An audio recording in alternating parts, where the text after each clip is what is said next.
Dans cette vidéo, on va améliorer l'expérience de l'utilisateur dans vos applications Angular. On va gérer les moments où l'utilisateur doit attendre, par exemple lors d'un chargement de données ou lorsqu'il soumet un formulaire. Pour cela, nous allons voir comment afficher un spinner qui va indiquer à l'utilisateur qu'un traitement est en cours. Si aujourd'hui vous n'avez pas de spinner dans vos applications, l'utilisateur va penser que votre application n'est pas fiable, qu'elle a des bugs, voire des problèmes de performance. C'est donc crucial d'afficher ce spinner parce que cela va améliorer la confiance qu'a l'utilisateur en votre application. Pour illustrer mon propos, voici une application très simple. On a un formulaire pour créer un tweet et en bas on a la liste des tweets qui sont déjà publiés. Imaginons je suis un utilisateur, j'arrive sur l'application tout de suite. Qu'est-ce qui se passe? Les tweets, il n'y a plus de tweets? Ah si, ok. Ok, d'accord, c'est bon, en fait il y a déjà un tweet.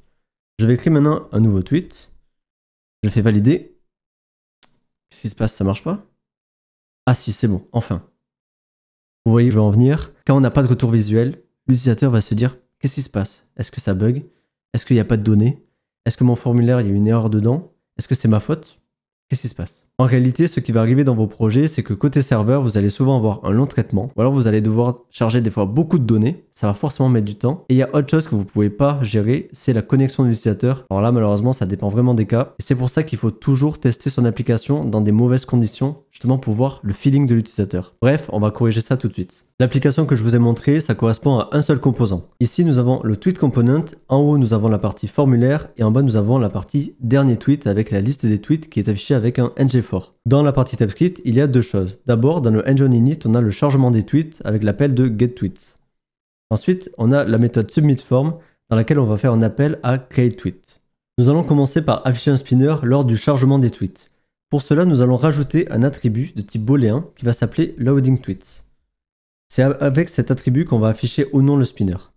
On va l'initialiser à true parce que l'utilisateur, par défaut, quand il arrive sur cette page, forcément, on commence à charger les tweets. Donc ce loading tweet, on le met à true. Et en fait, lorsqu'on aura récupéré les tweets de l'API, ici, on va le mettre à false. Donc loading tweets, false.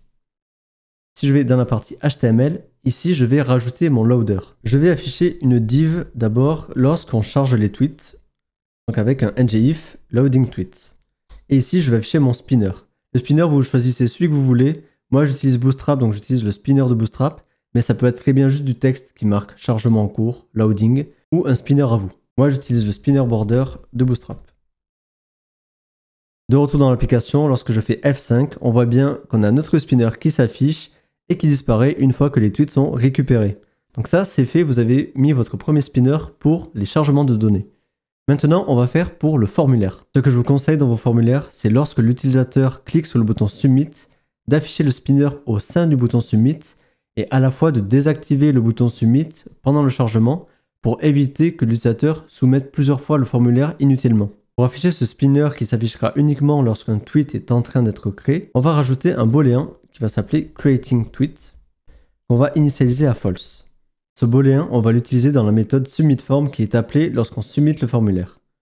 Donc ici, lorsque le formulaire est valide, je fais mon appel à createTweet.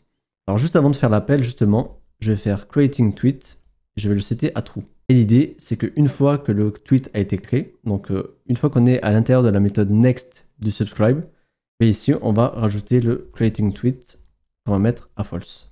Côté HTML, voici mon bouton submit. Alors l'idée, c'est d'afficher validé par défaut. Et lorsqu'on est en train de créer ce tweet, d'afficher un spinner. Alors pour ça, on va d'abord mettre le valider dans un ngContainer, le label, et on va l'afficher uniquement lorsqu'on n'est pas en train de créer le tweet. Donc, creating tweet est à false. Et ensuite, on va afficher un spinner, donc avec un spinner border pour ma part, et uniquement lorsque on est en train de créer ce fameux tweet. Alors moi, je vais juste rajouter une classe en Bootstrap, spinner border SM. Ici, je le fais avec deux ngIf, mais vous pouvez aussi le faire avec un ngIf else. Pour finir, on va désactiver le bouton lorsqu'on est en train de créer le tweet. De retour dans l'application, nous allons tester le formulaire. Lorsque je clique sur valider, on voit bien du coup qu'on a notre spinner et le bouton qui est bien désactivé. Donc voilà, vous avez réussi à mettre un bon feedback pour l'utilisateur lorsqu'il utilise un formulaire. Si vous gérez l'affichage de vos spinners dans des subscribes comme on vient de le faire, vous devez faire attention à bien gérer les cas d'erreur. Sinon, votre utilisateur risque d'être bloqué avec un spinner infini à l'écran. Par exemple, si vous setez vos booléens à false dans la fonction next du subscribe, ici, vous devez aussi le faire dans la fonction error. Donc on va rajouter ici la méthode next qu'on va déclarer comme ceci et ensuite on rajoute la méthode error. Et dans la méthode error, justement, on fait le thisLoading égale false. Et là, vous êtes sûr de bien gérer les cas d'erreur. Là, c'est bon, on a des super spinners affichés à l'utilisateur, mais il manque quelque chose pour améliorer l'expérience de l'utilisateur. Je vous en parle en fin de vidéo.